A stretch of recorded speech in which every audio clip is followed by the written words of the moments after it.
your names. Okay, Jennifer.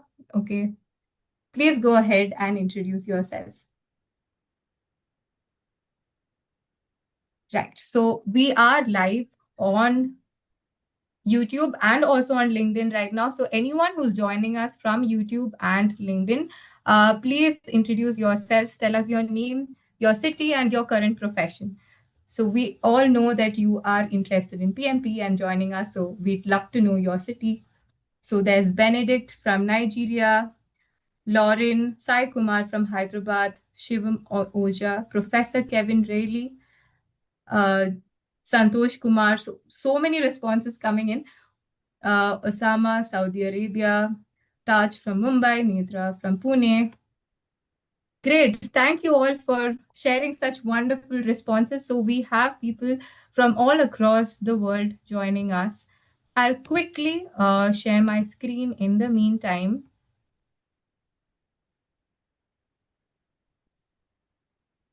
Okay. I hope my screen is visible to all of you.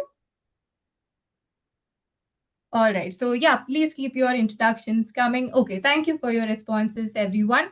And now that we have a lot of members join in, I won't take much of your time. So as you all know, today's webinar is about how you can pass the PMP exam on your very first attempt. So I'm really thrilled to see such great responses from all of you. And I will quickly take you through the agenda of today's webinar. Here's what we will be covering today. So we will talk about why PMP is so valuable, how we will understand the PMP exam structure.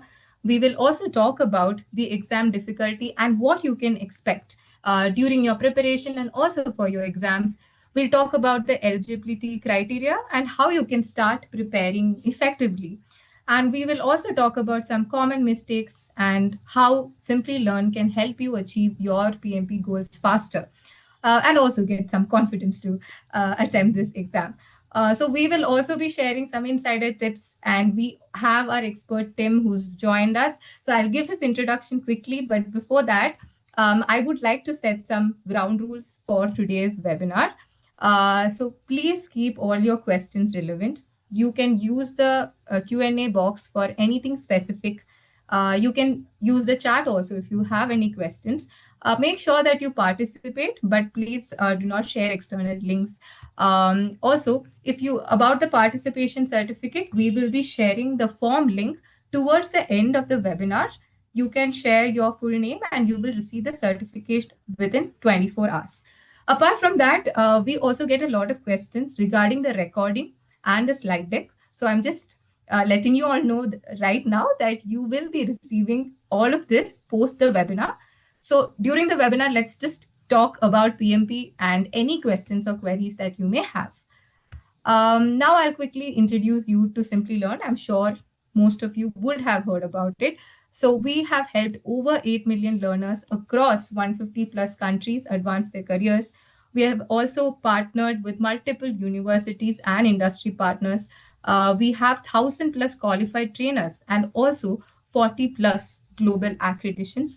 Apart from that, on the screen, you can see some of the universities that we have tied up with and also industry partners like Project Management Institute.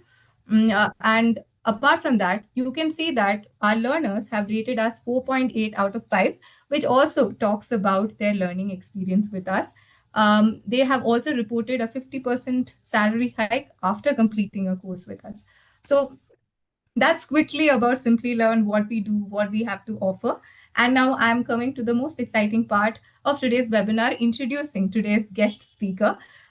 So he is one of the people who have helped us create the content for Simplilearn's curriculum as well. And I'm more than thrilled to invite our guest speaker to today's webinar. So he's Tim Jerome. And it's a pleasure to have him with us. I'm truly excited and looking forward to this webinar. Um, so a quick introduction about Tim. So Tim is a certified PMP professional and he has more than 2 decades of project management and training experience. He is also an advisor at PMI and has designed a lot of content, and he will be able to give you the right guidance that you require at this stage in your career. And what's also great about Tim, and something that I personally like, is that he does not just show you or talk to you about project management, but he will tell you how to think like like a project manager. And that is also something that is going to make this session so effective. So I will not go on and on about him. Tim, it would be great if you could tell everyone about yourself and also about your interest in the field of project management. Thank you. And now I have to live up to that introduction. Seriously, I am you. In 1990 through 1991, I was brought into a transportation company, and my supervisor said, "Here you go. Here's a project, and good luck." And he said, "Just ask me if you have any questions." I became accidentally a project manager. So for the next 5 years, as I was building my undergraduate degree in business, I worked in transportation. And then with my undergraduate degree, I became an IT director at a state agency. And you can imagine how many projects and programs I had to run there. And I was the face of IT for a very influential state agency for about 5 years. And then I was about ready to graduate with my graduate degree. And that's when I was hired by a major corporation to be a consultant. A consultant is somebody who goes out and is hired by other corporations to help them solve problems. And the problems I was trained in to solve were business process improvement, technology transformation. But I found out early on it was all about people.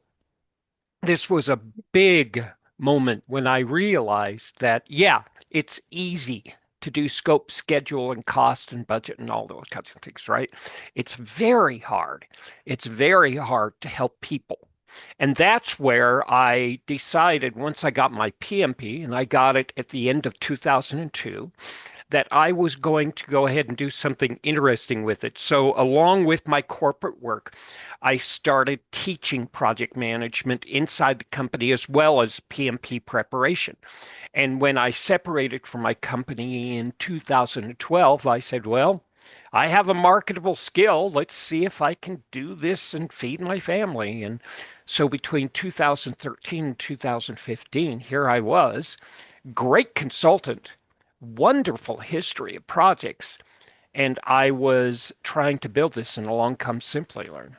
And Simplilearn and I came into this relationship at a very interesting time. It was that time in 2015 and 16 when we were moving from boot camps. You know, you go in and you go to a boot camp and boom, boom, boom, boom, boom. 4 days. It's intensive. And then you pass the exam, right? Right. We learned more after that. But anyway, to make this short, um, for the last, well, for the last, what is it, 10 or 12 years, I've been working with Simplilearn to help, work with this. And it gave me an opportunity also to get inside a Project Management Institute and work with their experts and the global experts who create their content. And I and about 12, 15 other people were coached and mentored in some things like train the trainer and other items. So we also went and helped improve the content of 2 or 3 certifications. Now, why was I able to do this? I was able to do this because I spent about 3 or 4 months investing the time in working on my PMP certification. My coach said the same thing I'm going to say to you today. It takes a little short-term investment, and if you maintain that, you're going to continue it. And that's basically my history. Yes, I've just written a book, and if you know me out in social media, you'll see me talking about that in the next 2 or 3 weeks. Yes, I have a YouTube channel and all those, and you can find me, but that's not what it's about. What it's about is working with you and the rest of your peers in classrooms, helping you learn to think, act, and decide as a project manager because that's what it takes to pass the exam. Wow, that was a great introduction. There you spoke about your experience, and I'm sure everyone here is looking forward to learning more from you. And definitely, we will be covering that in the coming slides. And now, like I can tell all of you, this is a great opportunity for you to ask all of your questions to Tim, and he will be able to give you the kind of guidance that is unparalleled. So before moving on, I think one thing we would love to know from your end is the biggest challenge that you are facing. So unless we know what your challenges are, we will not be able to make this as effective. So I will quickly launch a poll where you can let us know what challenge you are facing while preparing for your PMP. Is it finding time to study regularly? Is it understanding agile or hybrid concepts? Is it staying consistent or managing your exam stress? Because we can align this webinar around your challenges as well to make it as effective as possible for you, right? Okay, so I think one of the major responses that we're receiving is that they're finding time to study regularly is a major challenge that I can see a lot of participants responding here. Oh, So, of course, of course. yeah, Um, we have to have work-life balance. yeah, You have to, you know, fundamentally, as human beings, we have to eat well. We have to exercise a little bit, stretch our bodies when we're using our minds too much, and then we have to have time to recover, right? right. Okay, how do I build preparing for an exam like this around that? Well, Yeah, it's interesting because the exam is like what, 3 hours and 50 minutes long. It's a marathon, but it's made up of 180 individual pieces. yeah, So I discovered, oh, it was way back in 2009, 2010, that you yeah, don't have to do a lot of big 3 hour, 50-minute exams. You can if you want to. At least once during your preparation or twice you should sit down. But the actual effort is more valuable if you focus on like 20 or 30 questions a day and just sit down as if you're in the exam without books, without paper. Just sit down, work on the problems. And yes, you're going to get a lot of them wrong. You do. And at first, right? yeah, And I've discovered that with project managers, you know, if you've had 3 to 8 years experience, if you were to take the exam without any training, it would you get somewhere between 40 and 70% correct. 70% correct on the practice exam, you have a 50-50 chance of passing. So that's where you're starting. What you need to do is start using different forms of analysis and review. Start looking at the questions you have that are incorrect. And this is the second half of that half an hour to an hour a day that I'm suggesting you study is you take quick questions, you find out where you're missing the details, and then you research the details and you write it down. And that's what you do over and over and over and over again. And it takes about 3 to 8 weeks of doing this every day. And then you're raising your score to 70, 75%. And then when you hit about 80%, and that happens anywhere between 4 and 8 weeks of doing this daily, you have enough knowledge to pass the exam. It's guaranteed. You know, basically, when you have 80 to 85% correct on your practice questions, you're going to pass the exam with about a 95 to 98% probability. How's that for an answer? that's a great answer. And I think And that and and and actually think about it that way. You don't have to take a lot. You don't have to sit down every day. Now, if you have time, yeah, if you are not competing, you know, with having a job and participating in a family and doing your chores and all those things.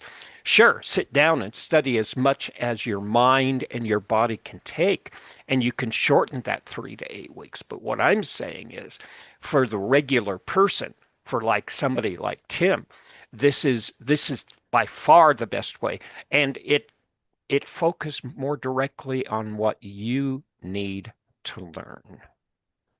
right. That's a wonderful answer. And I think that is one of the major challenges that a lot of people face. And the tip that you shared is something that they can apply in their learning journey as well. Uh, I can see a few questions, but I think we will answer your questions in the Q&A session because we're just getting started.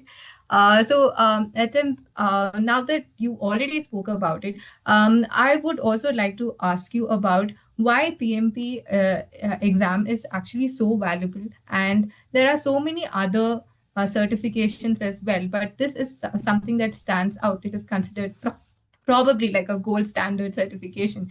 And what kind of impact have you seen the PMP certification make on a professional's career, both in terms of opportunities and also mindset? So I'm very, very well known for saying that the PMP exam doesn't test your ability to memorize. Sure, that's part of the learning process, right? Memorization and comprehension. But that's not what the exam tests. And this is what we need to remember. It tests your ability to think and decide and debate and manage conflict. It actually does this. About 80 to 85% of the questions on the exam are, what do you do now? Right? Yeah, Here's the problem. Here's the scenario in detail, and here are your options. And it's very hard to think this way because thinking like a project manager is a little bit different than thinking as a team member or administrator or something like that, right? It's always active. You're always solving problems. You're always in a state of urgency. So, how do I do this? I practice, practice, practice. One of the things that I realized early on is if I were to design the perfect classroom for project management, it would be like a martial arts studio. Okay, they don't show slides up on the screen, do they? They don't read through bullets. What do? They have like a 5 minute lecture on a concept and they say, everybody, get on the floor. We're going to work through this and we're going to practice this. And then the master goes through and says, oh, change that a little bit, change that a little bit. See, that's mentoring. And that's where project manager is learned the best because you're looking at changing not your habits, but your attitude and your mindset. And that's one of the hardest things that we can grapple with in our entire lives. right. That's the value. That's the value.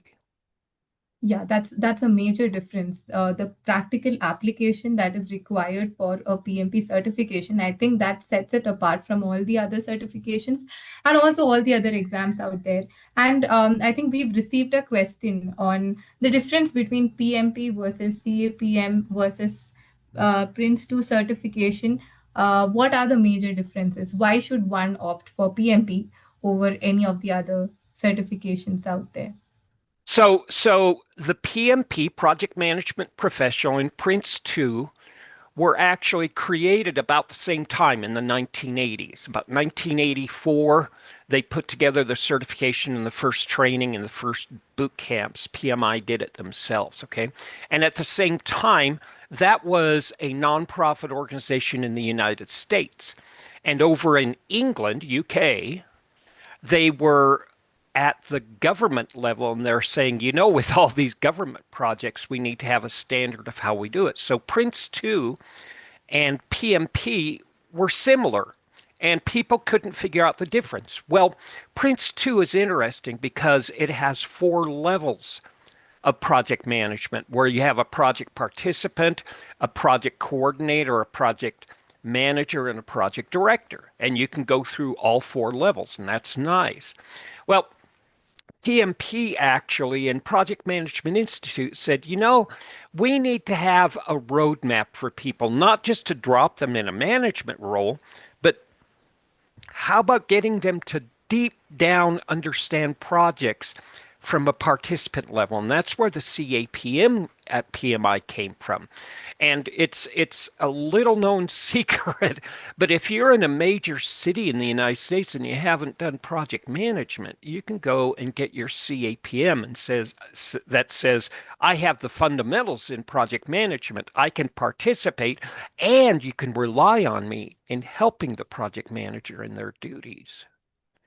Now, Right. we can go even deeper into this if you want, because there's an international standard called ISO 21500, and Prince 2 and PMP both align with that. So basically they're talking about the same way, but they have a different approach. And again, Prince 2 is very popular in Europe, where in the United States and a lot of the rest of the world, they've adopted PMP just because of its visibility and its applicability. Wow, that's a wonderful explanation. And I think now we can really understand the difference between all the certifications and why PMP is very different from the other certifications out there. There are questions regarding how much time is required for cracking the PMP. We have these in the upcoming slides, so we will address that in the coming slides.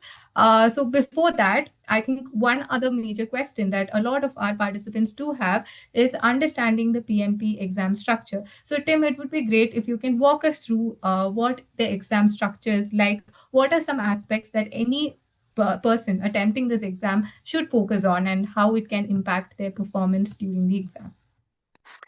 Once upon a time, back in 2016, the Right. exam, yeah, yeah, they broke up the exam into five categories, and they said this is initiating work, what a project manager does in building a proposal. Here's planning work, here's executing work, here's monitoring, controlling, and closing, and it's going to be random. Right. And then about 2015 through 2017, PMI was working with a lot of research groups, right? They do analysis and research and surveys on the career project management all the time, and they said we have a gap. We're going into the 21st century and we're missing the mark. And what they did was in 2015, they said, okay, we have to break up the exam into three pieces now. Instead of talking about those process groups, we need to talk about business, people, and process. And so that's how the exam is broken up too. 50% is scope, schedule, cost, quality, risk, and all the other areas, right? About 40% of the exam is about people, is leadership. It's human behavior at the individual and the group level and how a project manager can take advantage of that. And then 10% of it is that business environment. Now, you have to remember, it's not like you have sections of the exam that go from one to one. All these questions are random. And in the middle of this, PMI said, well, there's something else going on we have to talk about, and it's called uncertainty. And so not only did they go down to those three categories, but they cut the whole exam in half, where they said, okay, PMP preparation has to talk half about adaptive methods, right? Iterative, Yeah. incremental, and agile, and half of it is predictive too. And by the way, hybrid goes into that 50% adaptive too. So you have random questions and you're looking at it and you have to figure out first what's the methodology we're talking about, and then you figure out, how do I go about working with these? And this is a big deal. Right. Yeah, that makes so much sense. So, like you said, the major focus now is on people and process, and there have been changes in the project management exam structure as well. And these are some really great insights that you have shared. Apart from that, one question that we have from the audience is also what are some of the question types that they might encounter during the PMP exam, and how can they prepare effectively for the kind of exams while giving this exam?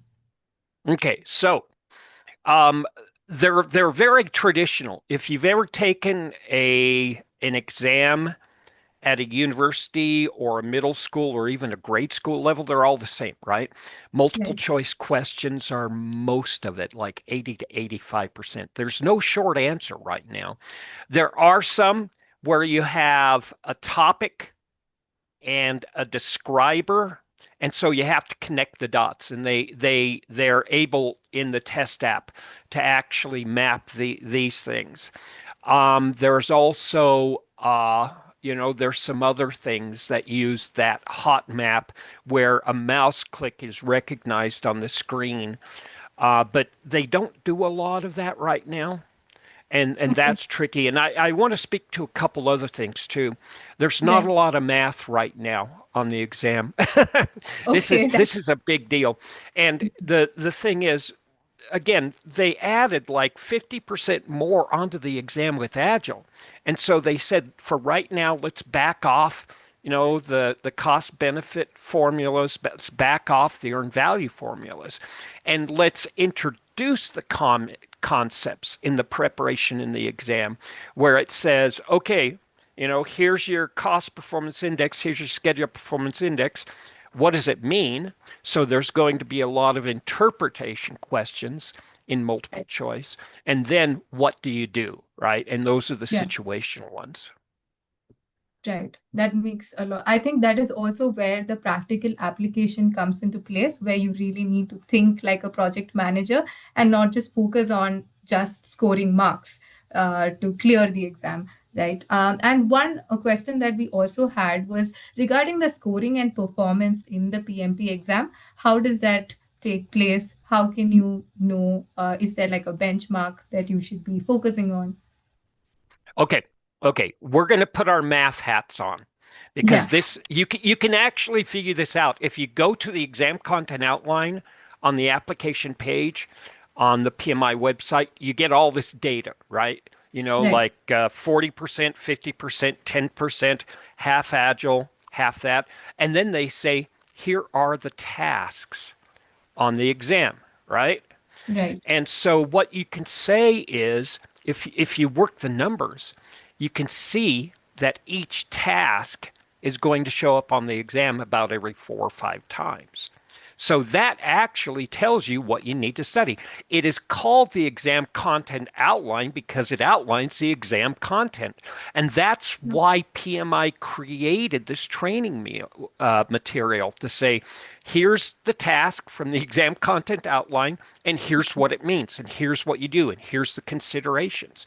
And this is where we start realizing that project management is not just a bunch of verbs. It's not just earn value. It's, how do I manage this environment instead of just how do I solve this problem? Because Right. that's again, we're getting into the attitude and mindset of a project manager. When we talk Right. about that, we talk about leadership and servant leadership, which says you don't tell people what to do per se. Sometimes you have to. Yeah. But what you do is you create an environment where it's very easy for people to get that type of work done in that manner. You use team charters, you plan proactively, you get everybody involved in that kind of thing. Wow, that's very informative, and I think that's something that all the participants can also look into to improve their knowledge in this field and also to understand the PMP exam better, right? Yeah. And Can I yeah, can I add one more thing to this, yes, okay? please. That what I did not answer is what's a passing grade. Yes. Sorry, I missed out. So I apologize for that. Yeah. Um, PMI won't tell us. Okay, there's a reason for this because they can't. Okay, here's the problem. It's a random question. It's a random exam, right? Each exam is generated when you log into the testing app. You don't have an exam that's similar to everybody else. So how do you compare them? So they have to look at a weighted analysis.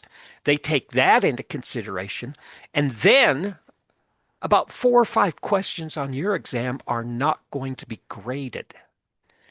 These questions are pre-evaluated questions. And what PMI does is say, does this question work? Can we rely on it on being effective in evaluating people? And can we use that? And once it passes that, then it becomes a real question on the exam. So they know how these questions should be answered, and they know how it usually is answered. And so they try to balance these exams to be similar, but you have that random factor, you have these questions being complex to rather simplistic, and so they have to figure out it's not necessarily, you pass with a 69% or a 75% because all these exams, one will be really easy and one will be really Really. complicated. So we have to be very careful in understanding that. But what I have figured out is that magic 80 to 85% on practice questions. It seems over my years that that is a level of performance that says I know enough facts to pass the exam. Now, that's not all the exam because you have time management, confidence, and you have distractions too that are hitting you, and you have to think about that too. But at the same time, what happens is that actually says, good, I know enough. And all of a sudden you have the confidence. And so Right. that takes care of the confidence as well as having enough detail to pass the exam. Right. That is great advice. And I think that is also a query that most people have. How much do I have to score in my mocks to be sure that I can attempt the exam now? So I hope that answered everyone's queries regarding that question. And it's also interesting that you mentioned that there are some questions which are not scored. And there is absolutely no way you can identify those. So I think anyone who's preparing for the exam should be prepared for everything that's uncertain. So that's something interesting about PMP.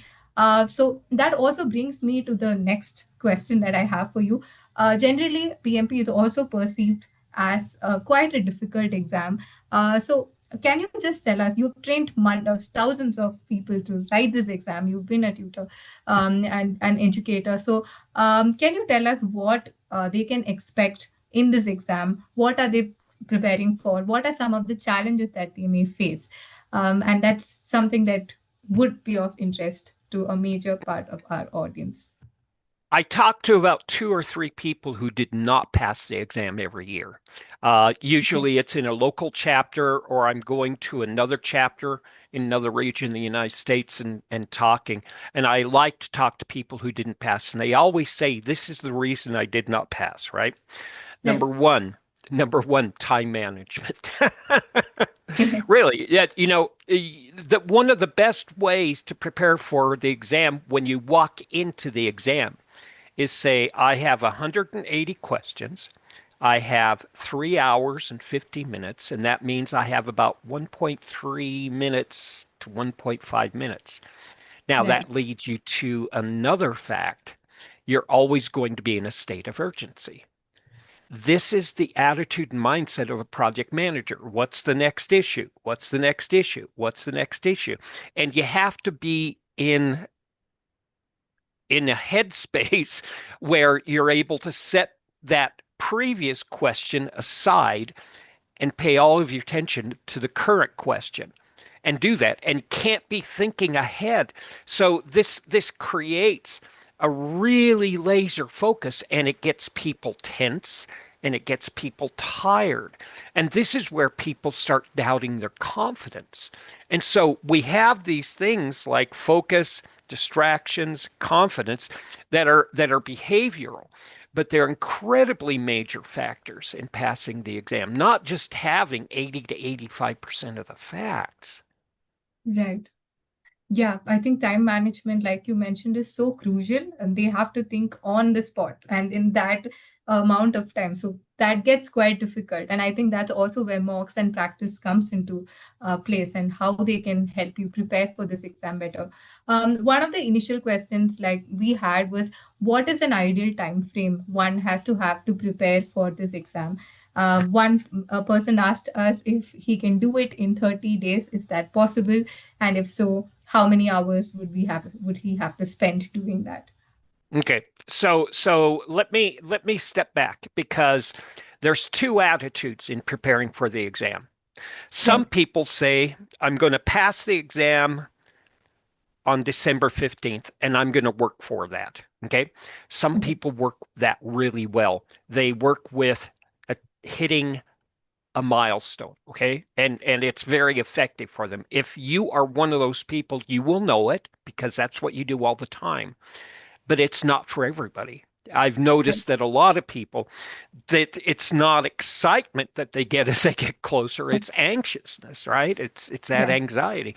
And if that's what you have, don't worry about it. Don't schedule right now, right? Schedule it when you're hitting that 80 to 84% or 80 to 85% correct. And at that time, then you can schedule for 2 to 3 weeks out. And then you know you're going to pass the exam with that.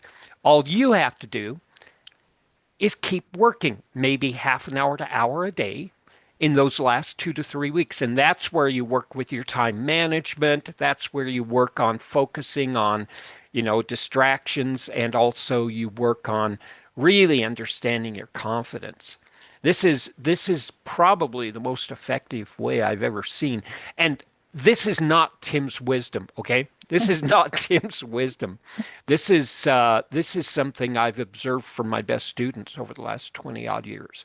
And by the way, yes, I've watched about well, now probably I need to add it up at the end of this year. I've seen over 15,000 people go through my classes. Isn't that Wow. amazing? That's a huge number, and that all. I can't wrap my head around it. I really can't. And that's, I think all the points that you are mentioning is also out of the experience of teaching and seeing so many people pass this exam and also try out different ways. And that's incredible advice. And I think that's not something that we come across as often, right? So thank you for sharing that. And I hope that answers your query. So one other very interesting question is regarding the eligibility for the exam. So who is eligible? What are the criteria for eligibility? If you can just quickly take us through that, that would be really helpful. I'll try to make this quick. Yeah. Okay, so when you go to apply for the exam, they Right. say you need 35 contact hours. You need some type of experience. And then you need to have some understanding of education, because if if you have an undergraduate degree, you only need what they call 36 months of project management experience. But if you don't have that undergraduate degree, it's going to be 60 months. And so that cuts 5 years. If you were 100% utilized as a project manager, 60 month means you'll be working day to day to day to day on projects. And Right. that would be 5 years. With 36 months, it's day to day to day across um, across 3 years.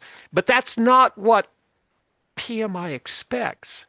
PMI expects us to have operational duties, working in an organization and having projects as part time. And so they say, those 36 months, we expect you to have that spread out across 3 to 8 years. And so you can go back in your work history as long as you have references to contact. Um, Right. you can go back in your work history and say, okay, this project covered here, this project covered here, here's 3 months, here's 12 months, and it all adds up. Right. I think that clearly answers that question regarding this. And there's another question. So, what can be considered for the calculation of PDUs? Do they have to mandatory Oh, attend a course for this, or is there any other way they can go about this? okay. So PDU, Professional Development Unit, it's an hour of training and learning. Before you get your PDU, you call them contact hours. Right. Okay. That's formal project management training. Now, they don't tell you this, but you can find this out.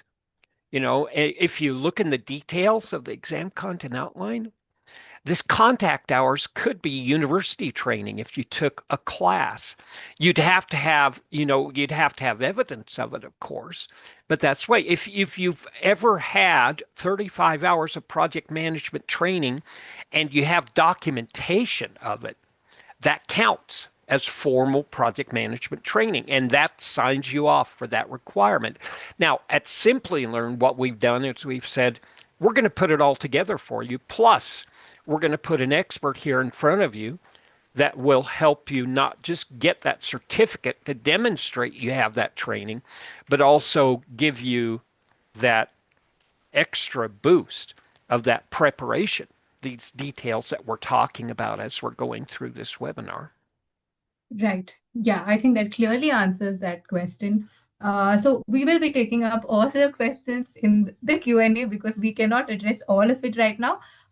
So I'll just take you to the most important part and a part all of you have been waiting for. So, Tim, you have, like you mentioned, you have trained thousands of PMP aspirants clear this exam. So, could you also walk us through what an ideal study plan would look like, or what strategies have helped learners stay consistent and confident and also pass this exam?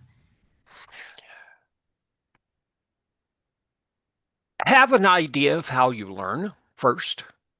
Do Right, you like to read books? Do you like to watch videos? Do you like face-to-face interactions so you can ask people?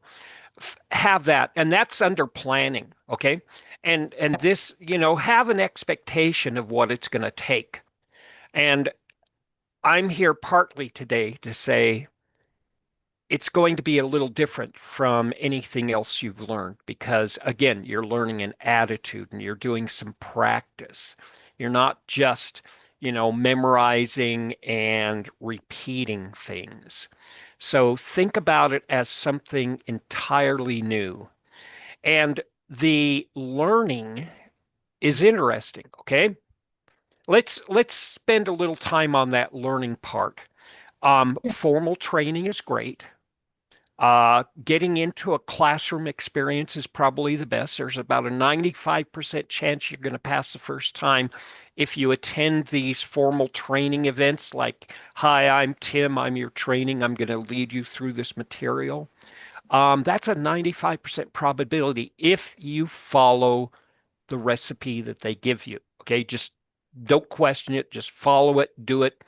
You'll get that. Okay, 95% of the time.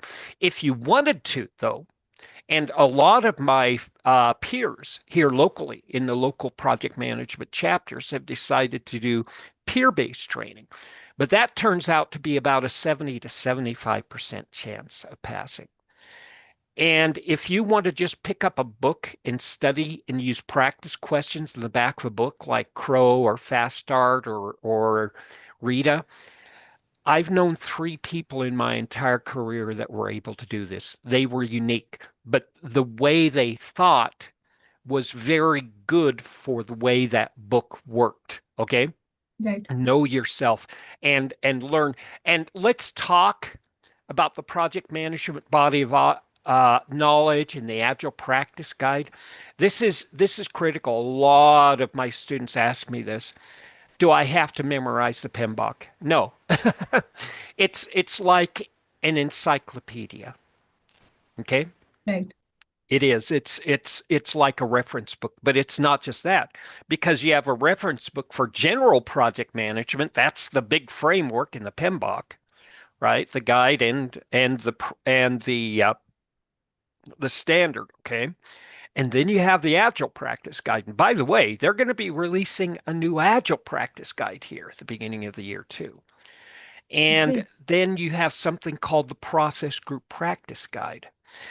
When we had the sixth edition of the PMBOK, remember back then, some of you, yeah, it was too big. It was almost 900 pages.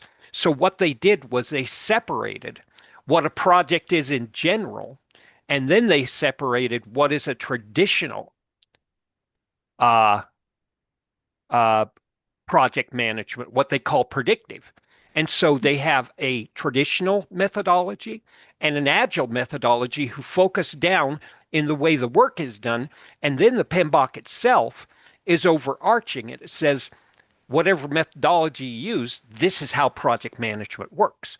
And so you have all these reference books that you're using. But the key is, it's just that. It's background information. It's context to help you understand it deeper because the exam is really about the tasks, how a project manager thinks and acts. And yes, the PMBOK is changing. They're going to be releasing it here, but that's all right. So let me give you a real big rundown on what happens when PMI changes books, okay? Right. Number one, an exam will change when the exam content outline changes. That's when the exam change occurs. Now, we're going to have that about halfway through next year, okay? The Okay. thing is with that is they're going to have the new exam content outline and the old exam content outline, and the old exam content outline is still going to be relevant on your exam for about 4 to 6 months. So whenever you see these new things happening, it's not going to change the exam for about 4 to 6 months. And that's more than enough time to prepare under the old framework with the old guides and standards. So it's exciting to see these things change, but it actually gives us a lot of confidence to say that it doesn't necessarily change our exam if we're starting to prepare right now. Right. That's wonderful. And I think, like you mentioned, even though there are a lot of resources available for project management, it's the kind of mentoring and feedback that also kind of makes you prepared for this exam. Sometimes, I think I got this from my conversation with Tim, that it's not always about just theory, but having that master who can guide you, or a guide to take you through the process and help you understand where you're going wrong, so you can take the feedback and improvise and work on that to have more effective answers. And that's exactly how it would work for this exam as well. So that is great insight, and your experience clearly speaks a lot. Yeah, and to wrap this up finally, Yeah. see, when you've gone through those 35 contact hours, you've gone through an overview of everything. Okay? That's the beautiful thing. PMI says you've gone through all that material. Simplilearn says you've gone through all that material. And that's when you turn on the practice questions. And then you can actually see what's happening. Now, hopefully, you've been getting some questions all the way through your training too, so you understand the mechanism of these questions and how to approach them, and you get practice. But by the time you're hitting those practice questions, you have an overview, and all you have to do is sort out, oh, I know that. I don't have to think about that anymore. I don't know that. Let me study a little deeper. And so as you progress through those last few weeks on your own in your self-study, you're actually able to refine and refine and refine until you hit that 80%. That is probably the best way to prepare for the exam. That's wonderful advice, and I think everyone here will benefit from this as well. I think there was also a question regarding Simplilearn's curriculum. So I also just wanted to highlight that Tim has been very instrumental in working on the curriculum for Simplilearn as well. So he has covered all of these aspects, and even if you take a look at it, you will understand that you will have a comprehensive understanding of PMP, and it completely prepares you for the exam as well. So that is something that we will cover in the coming slides. So before that, I would also like to touch upon a very important topic, like Tim mentioned, that is about time management. And like Tim clearly mentioned earlier, a lot of students have difficulty managing their time, and also a crucial aspect for passing this exam is time management. So, Tim, can you share your thoughts on time management, how effectively one can manage their time, and during mocks, and also while improving their performance? So, if you can just tell us a little more about it. First of all, you want to start out slow, right? Yeah. You want to start thinking about managing time for 30 minutes. Okay? And see what your current rate of solution is for 30 minutes. How many am I getting wrong? Plus, how many questions am I able to address? And this is what you're looking at. Early in your preparation, after you've done an overview, when you do your first set of practice questions, it's it's not going to be that good. It's going to take 5 to 7 minutes, but that's all right to solve each problem that way. Okay? Because you're working your habits. You're building this repetition. You're learning the process of going through these unique questions. And you want to dedicate and invest some attention to that. Because once you hit that 80 to 84, then all you have to do is increase the speed at that point from 5 minutes to 1.5 minutes. and while you're retaining that score. And you can do that in 2 to 3 weeks very, very easily.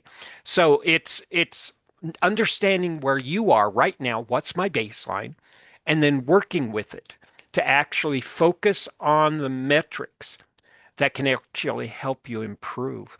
Well, this is what's fascinating to me.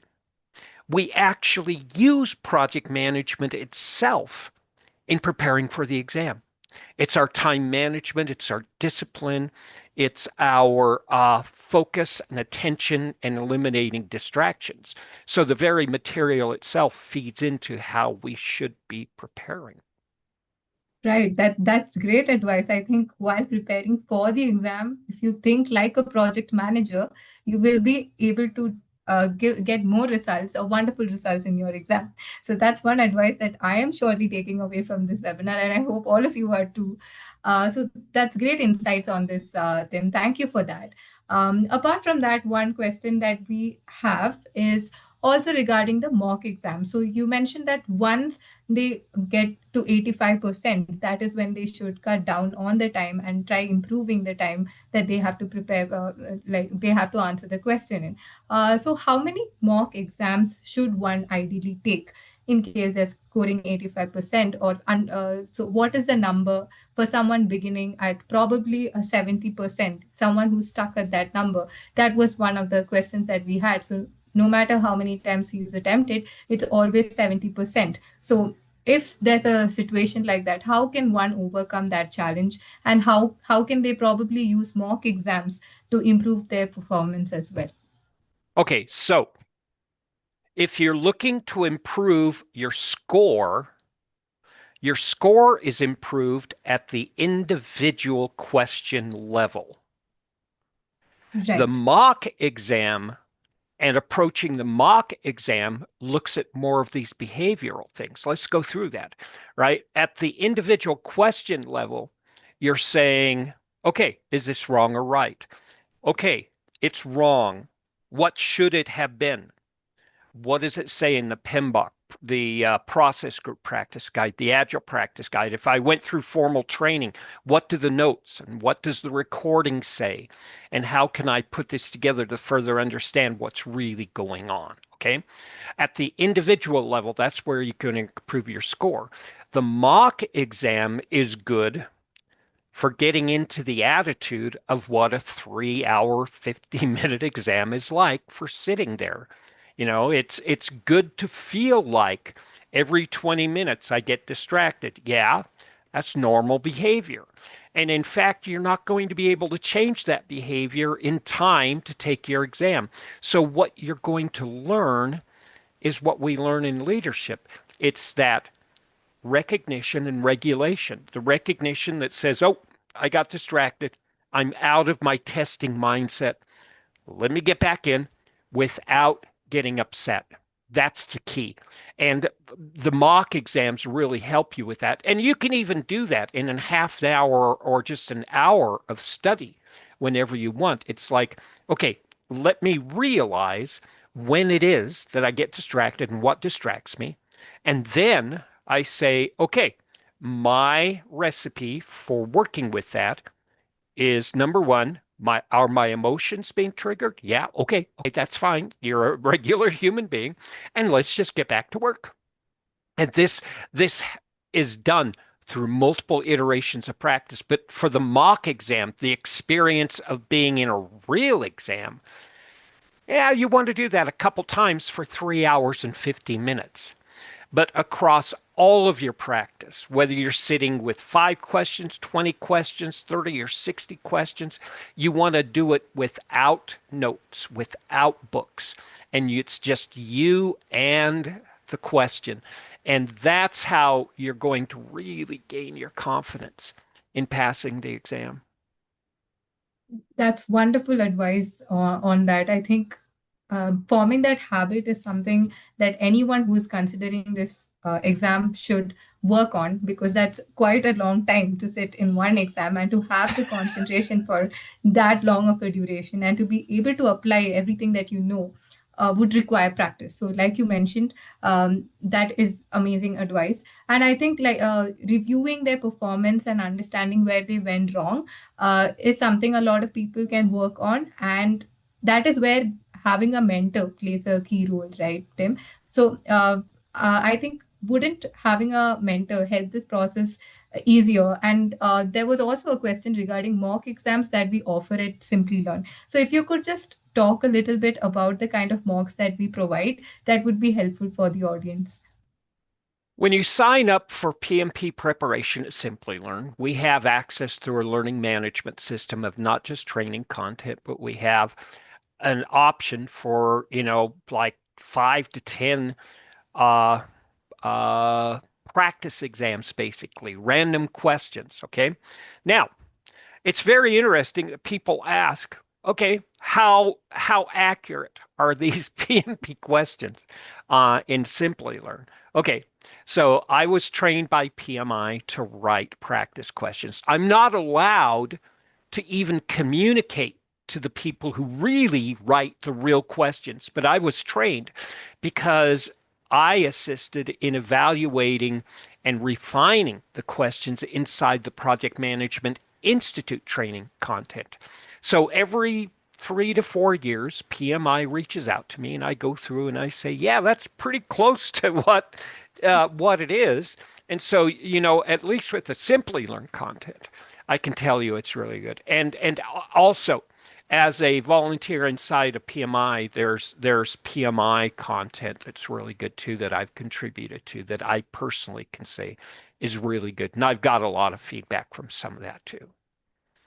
That's wonderful. And actually, to have you with us is great because of the kind of experience you have in the course, the materials, and also in the kind of questions that come during the exam. So, these are amazing insights.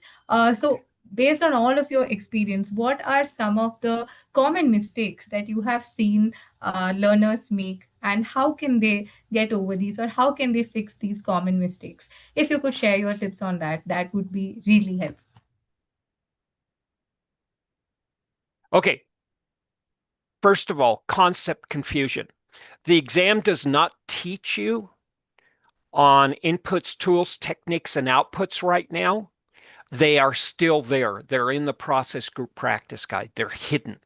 Okay, they're sort of like a hidden secret, but they're not on the exam. What you're going to learn in the training content is okay, you're going to be planning for resources. And while you're planning for resources, you're going to have to outsource. So here's contracts. And while you're outsourcing, you're going to have to work with finance. So here's budgeting. And so it's an integrated overview of going through a project from looking at the business, going through initiating, planning, executing, monitoring, controlling, and closing. So when we get stuck down at the low level, like what do I need in order to perform integrated change control? We used to be able to test on that because the knowledge of project management wasn't that large. But now Right. that it's so large, we've had to reprioritize and say, okay, we'll get back to these later, but focus on the big picture and the strategy about how these big things fit together. It's sort of like being in an airplane and the difference between being 5,000 feet off the ground versus being 20,000 feet. And right now, we're about 10,000 feet off the ground on the exam and the training content. Right. The That's and agile. So here's the beautiful thing about agile. You don't need to know a lot about it going in. Don't worry about agile certifications right now. Just focus on PMP. The training content, if and Simplilearn uses PMI's training content, right? And that training content has all the agile you need to pass that part of the exam. All you have to do is, as you go through the training content, say, oh, I understand what's we're happening in predictive. Now, putting agile right next to it, that makes sense. Like when you're learning scope in class. You're talking about planning scope. You have requirements. And then all of a sudden in Agile, you talk about use cases and user stories, and it starts making sense for both. And you say, we have to gather something to build that scope. But Agile being Agile is has to use something different. And so it actually accentuates the way you learn. And if you have a blank slate in Agile, it's a great time to get introduced to it in a very easy manner. And again, the whole exam anxiety, this is one thing I want to speak to, and this is why you want to get in the habit of doing 5 to 20 questions a day. Just it's like exercise or brushing your teeth. Figure out your values, use your values to create great principles, and your principles will actually build behavior. The the thing is, building habits takes time, and you may not have time to build great habits, but what you will build is a solid routine that you can practice and get that really right and understand how each individual question is like a brick in the wall of your entire practice. So getting each brick right and putting it in the wall right is what you're doing with the 20 to 50 questions a day to 1 hour of an exam mock, and then to a 3 hour 50 at least once or twice. You're just building that wall slowly. And that's what I've seen work really well. That's Oh, one of, yeah, can I speak to motivation? yes, please. This is the big thing. Right. So everybody thinks that you have to be motivated, right? So how do I motivate myself? There's this we think that we have to walk into the exam and we're confident, right? Actually, confidence happens after you pass the exam. It's the result of practicing every day and seeing your score go up. So this is the way you build confidence. It's a result of practice. So the question is, I've never done this before. How do I build confidence? When we talk about leadership in the class, we talk about two factors. Number one, curiosity. Are you really curious about this stuff? Okay. Use that as a driving force, and you'll stay up till 3 o'clock in the morning studying some of these things. Well, Tim, I like talking about the leadership stuff, but I don't like talking about contracts. That's all right, because working with this material, you'll study leadership and you'll study leadership in working with contracts, so you get that for free. The other part is concern. A lot of people ask me, Tim, I have a gap year in my project management experience. Is PMI going to look down on that? Of course not. PMI lives in the same universe you do. And so don't worry about that. But what you do is use that concern. Concern is not worry. Anxiety and concern is where all these chemicals go up in your stomach and upset it and cause you to tense. Concern says, this is a major focus and I need to address it right now. It's like, I need to brush my teeth. Okay? This is built as you prepare for the exam. Curiosity and concern are primary motivators, and they're great motivators if you're studying by yourself or you're studying as a group. That's just incredible advice, especially with motivation. I think that is something that gets affected when you're by yourself preparing for an exam. And everything that you just shared is something that everyone in this audience can implement. And thank you for sharing all of that. I think these are all the challenges that anyone preparing for this exam would face. And that also, so now we've actually spoken about all the aspects of the exam, what the exam structure is like, the concepts that you should be focusing on, time management, mock exams, and also some of the major mistakes that students make while writing the exam. So that also brings us to the next slide on how Simply Learn can help you in this journey. So you know what it takes to clear the PMP exam. Tim has clearly laid down the basics on how you can change your mindset as well when it comes to the exam, not just view it as an exam where you have to memorize it, but something where you need the practical knowledge. And that's also a place where Simplilearn comes into place. So I would like to highlight that we have expert-led live classes. So we have experts like Tim who have worked on the curriculum, who will be guiding you throughout the program. That will also add on to your experience while writing the exam. We have a comprehensive PMI aligned curriculum. So, like Tim mentioned earlier, there are multiple resources, but we have mapped it out as per the latest exam outline. So you're not really wasting your time on any of the irrelevant material, but you know exactly what it takes to pass the exam. Apart from that, we also provide mocks, and Tim already spoke about the mock exams that we offer at Simplilearn, so I'm not going to elaborate on that topic. Apart from that, we have flexible learning options for working professionals. We know that you might be juggling a lot of priorities right now, so we have weekend sessions. We also have self-paced resources, and all of these are recorded for your convenience. And to top it all off, you have a career focused outcome. So our curriculum is also designed in a way to help you develop the kind of confidence to apply anything that you learn in this course in real world applications, even while you are preparing for the exam. So Tim, because you have been a very crucial player in designing the curriculum and also the material at Simplilearn, can you highlight some of the benefits that our learners can get out of joining this course with us?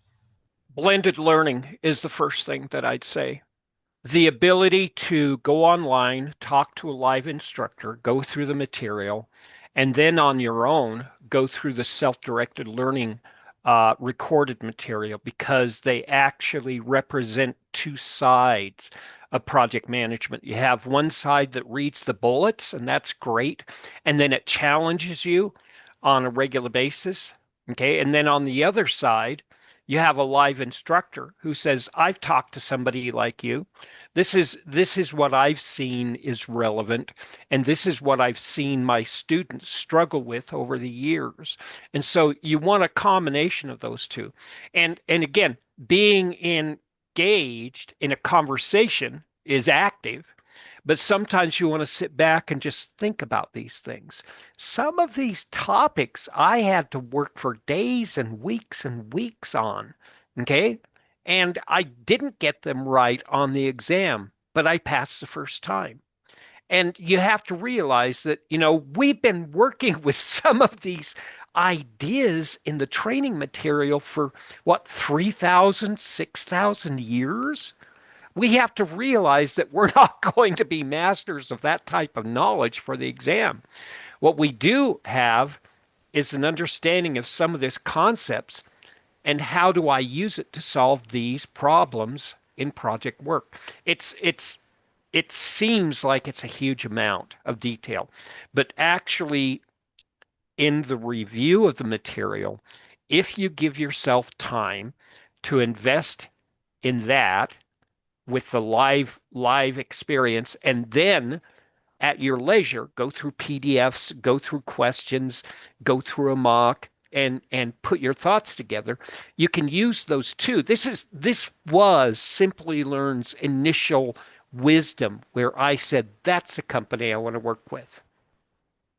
That's great. Thank you for sharing that. And I think that has put this whole thing into perspective about what we offer at Simplilearn and why it is as effective as a lot of our learners claim. We also had a lot of comments regarding that. So I'm quickly moving on without wasting much of our time. We would also like to know, how long do you all think it will take to prepare for the PMP exam? And we're hoping that a lot of you are already preparing. So I have launched a poll. Please go ahead and share your responses with us. So the most common response is 3 to 4 months, ideally, is what most of the audience is sharing. So Tim, what are your thoughts on that? Is it like a Let me personal? actually let me tell you my experience as preparing for my PMP. Okay. Right. Yeah. They said the boot camp I went to said at the end of the boot camp you're going to take your exam. I said, great. I'm not going to waste my time. 6 weeks before the boot camp, they sent me 3 cardboard boxes full of 1 inch 3 ring binders. And they said, read that, work through that. And when you're scoring about 60%, you can attend this boot camp. Okay. We don't do that. We don't do that because people live in a different world than 2002. And we understand so much more about how people learn and how people function. And if you put people under a lot of stress, they're going to be thinking more about the stress than they think about the material. So this is why, yeah, it'll take you a little longer. But if Right. it takes you a little longer, that's fine, unless you are really certain that this is going to help you and it's going to make you more successful right now. If you are one of those people, you know who you are, and Right. then you're going to be able to invest in the appropriate time to get it done within 3 to 6 weeks.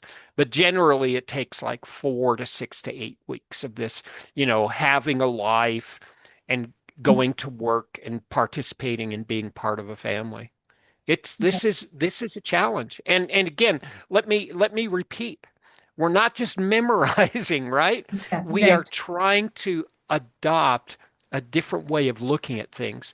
And that type of learning is really hard to put a time frame around. Right. That absolutely makes sense. Also, because the kind of information that you shared in the webinar today, if I were to talk about my personal experience, if I were to read it from somewhere or get the amount of knowledge that you shared through a webinar by myself, it would take me longer. And I would not really know how to go about it as well. So, that is something that is an advantage when you have someone experienced guiding you throughout the program.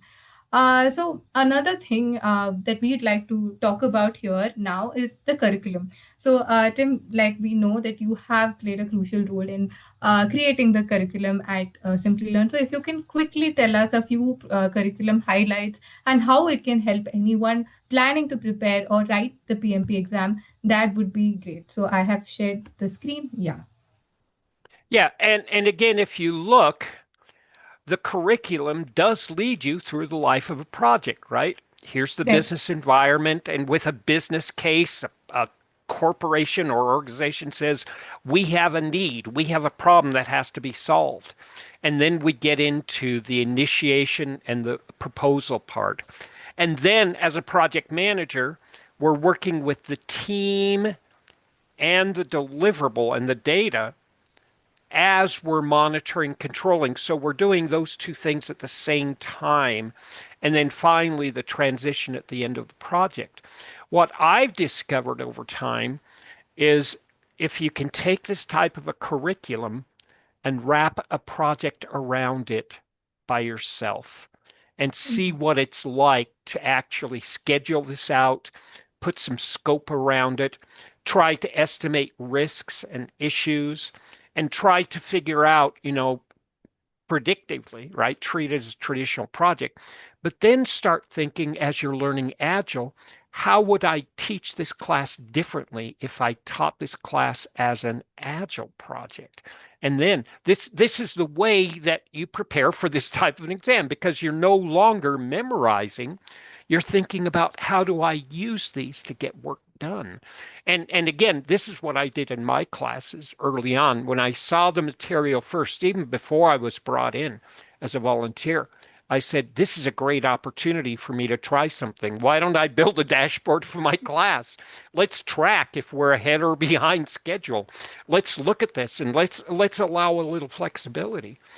This is the beautiful thing about project management. No matter what you do, you'll always have these tools, skills, and attitudes to apply, whether you're doing it on the job, in your personal life, or with nonprofit organizations. So you always have a chance of saying, what if? What is it like to do this? And think that through.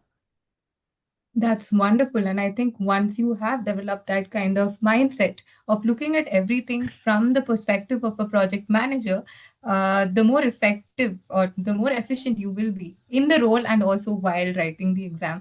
And our curriculum is also helping you do the same. So I think that's one thing that stands out for us at Simplilearn. And that also takes me to the next slide on what sets this program apart. So we have covered most of the topics here. So we have comprehensive coverage. We will also be working on real world case studies, which will help you apply all the knowledge that you get out of the course in real life projects. Or even while you are studying the material, you can, like Tim just mentioned, you can implement it in your daily life and see how effective these strategies are.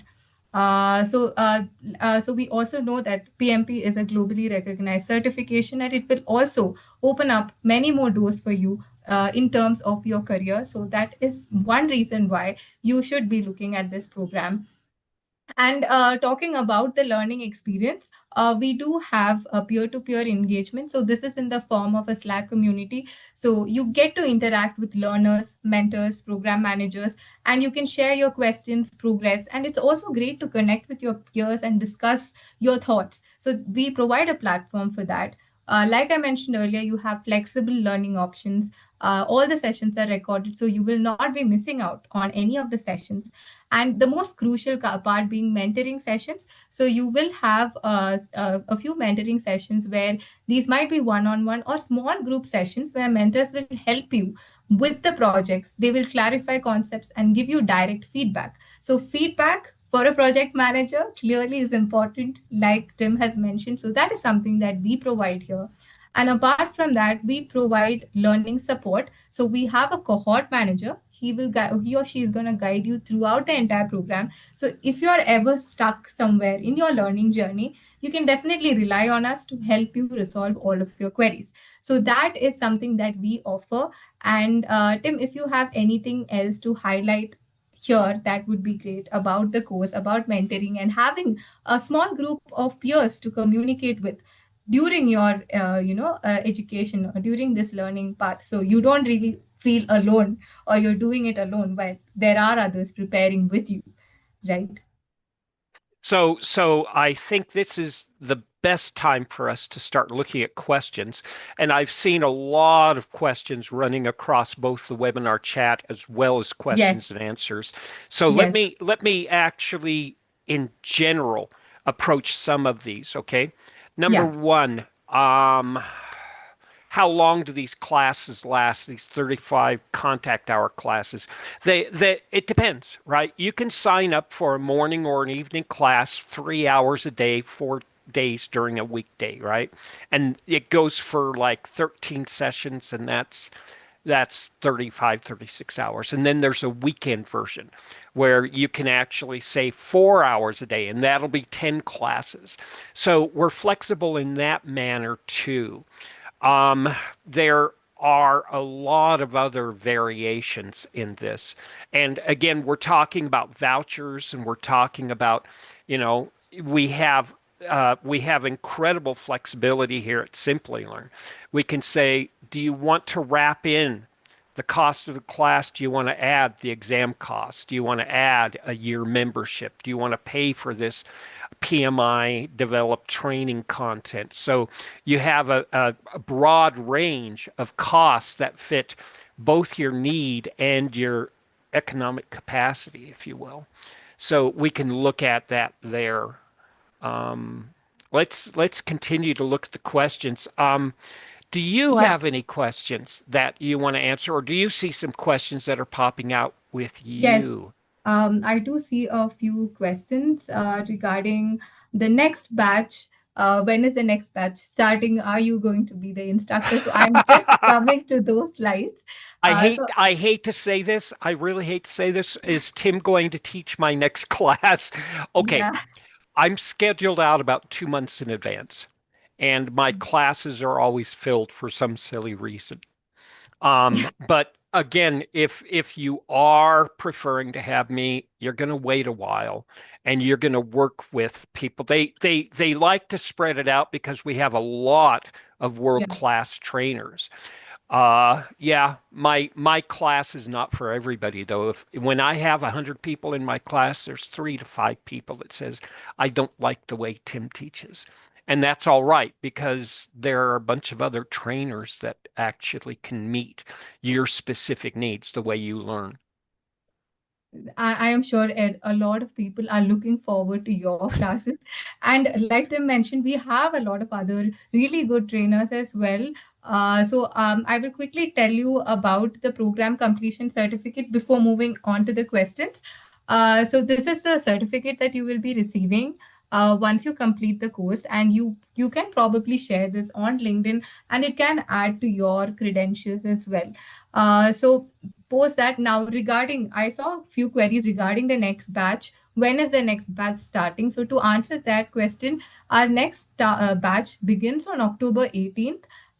We also, like Tim mentioned, this is not the only batch. We have a lot of batches coming up, so you can, these are weekend classes. In case you want to opt for weekday classes, I have shared the course link in the chat. You can check it out. You can enroll for the batch that you are interested in, and the instructor names will also be mentioned, so you can definitely take a look at that as well.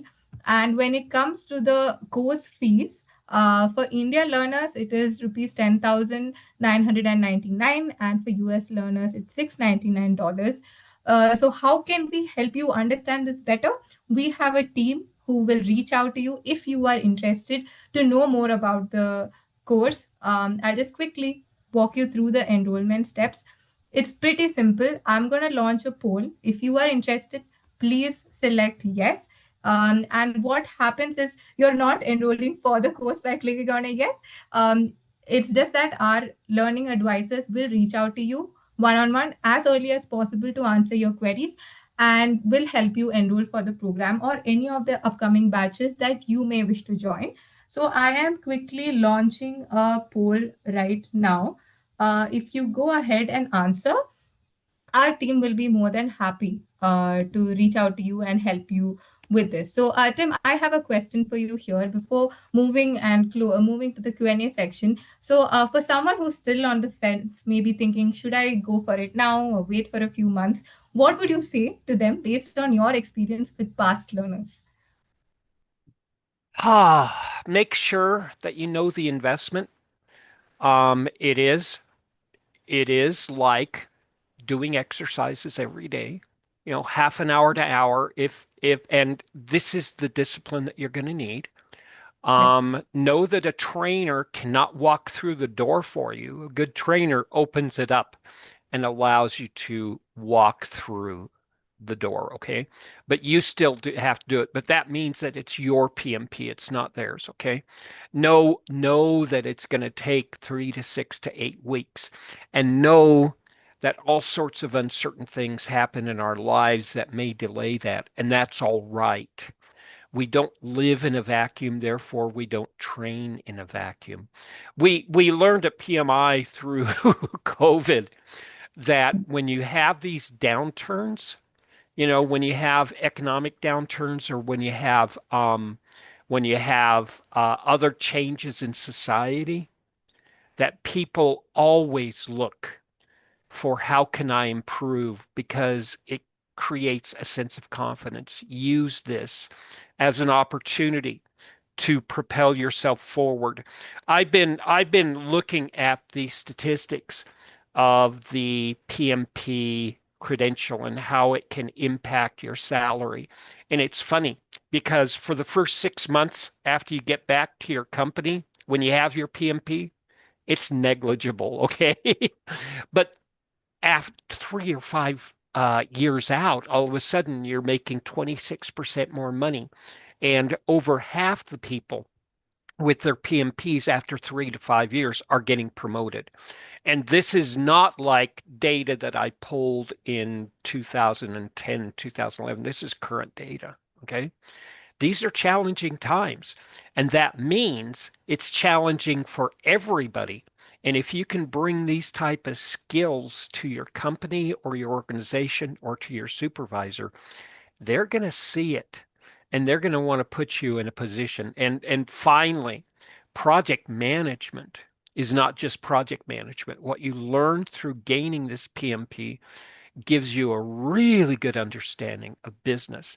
The only other thing you could do to understand business better is get a business degree. And I wouldn't recommend that right now, right? I think that the best path is getting your PMP. Thanks for saying that, Tim. The kind of value that the certification would have add to one's career is very important. And I think everyone here is also really serious about their career and the prospects that they might have once they complete the certification. So, thank you all for your responses.